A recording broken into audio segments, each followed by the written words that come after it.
ប្រវត្តិវិទ្យាល័យហ៊ុនសែនតាខ្មៅវិទ្យាល័យហ៊ុនសែនតាខ្មៅពីមុនមានឈ្មោះថាសាលាកម្រិតសិក្សាទី3ខេត្តកណ្ដាលបានចាប់បដិសន្ធិនៅក្នុងឆ្នាំសិក្សា1982-1983ដំបូងឡើងមានទីតាំងស្ថិតនៅក្នុងបរិវេណវត្តកន្ធារាមតាខ្មៅដោយយកអគារមួយខ្នងធ្វើអំពីឥដ្ឋស៊ីម៉ង់តជាអតីតសាលាបាលីរបស់ព្រះសង្ឃចែកចេញជា4បន្ទប់ដែល3បន្ទប់ជាថ្នាក់រៀននិង1បន្ទប់ទៀតសម្រាប់ធ្វើជាទីចាត់ការនៅក្នុងឆ្នាំសិក្សានេះមានសិស្សសរុបចំនួន145នាក់ក្នុងនោះស្រី25នាក់មានលោកថោងស៊ីនតូជានាយកនិងមានគ្រូបង្រៀនចំនួន6នាក់គួររំលឹកដែរថានៅក្នុងឆ្នាំសិក្សាដំបូងនេះសាលាបានប្រមូលសិស្សមកពីគ្រប់ស្រុកក្នុងខេត្តដែលបានប្រឡងជាប់សញ្ញាបត្រកម្រិតសិក្សាទី2បច្ចុប្បន្នស្មើនឹងសញ្ញាបត្រ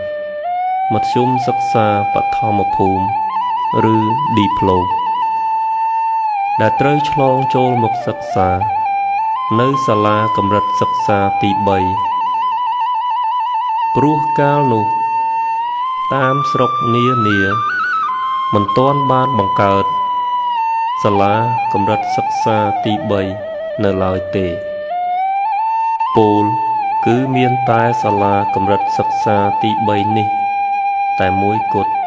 ក្នុងខេត្តកណ្ដាលទាំងមូលនៅឆ្នាំសិក្សា1983ដល់1985កំណើនសិស្សបានកើនឡើងជាលំដាប់គណៈកម្មាធិការខេត្តរួមជាមួយមន្ទីរអប់រំខេត្តដែលមានលោកសំណាំជាប្រធានបានដោះស្រាយសង់អគារសិក្សាបន្ថែមមួយខ្នងមាន4បន្ទប់ធ្វើអំពីឈើប្រក់ក្បឿងនិងសង់បន្តមួយខ្នងទៀតជាបណ្ដោះអាសន្នមាន2បន្ទប់ធ្វើអំពីឈើឫស្សីប្រក់ស្លឹកដែលជាថវិការបស់មាតាបិតាសិស្សមានទីតាំងស្ថិតក្នុងបរិវេណមជ្ឈមណ្ឌលគរុកោសលភូមិភាគបច្ចុប្បន្នពេលនោះមានលោក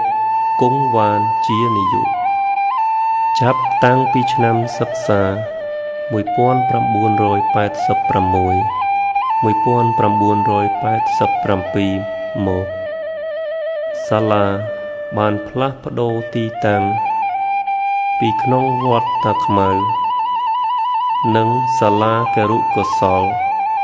មកនៅទីតាំងថ្មីនេះជាប់រហូតមកដល់សព្វថ្ងៃ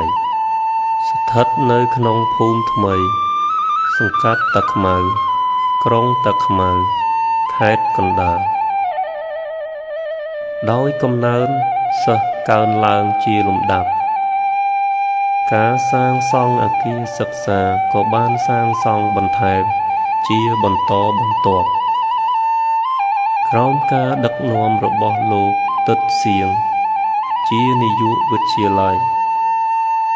ក្នុងឆ្នាំសិក្សា1994-1995លោកជ្រាសាវ៉ាតត្រូវបានតែងតាំងជានាយក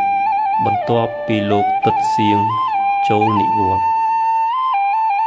ថ្ងៃទី3ខែកក្កដាឆ្នាំ2015លោកទីណាដា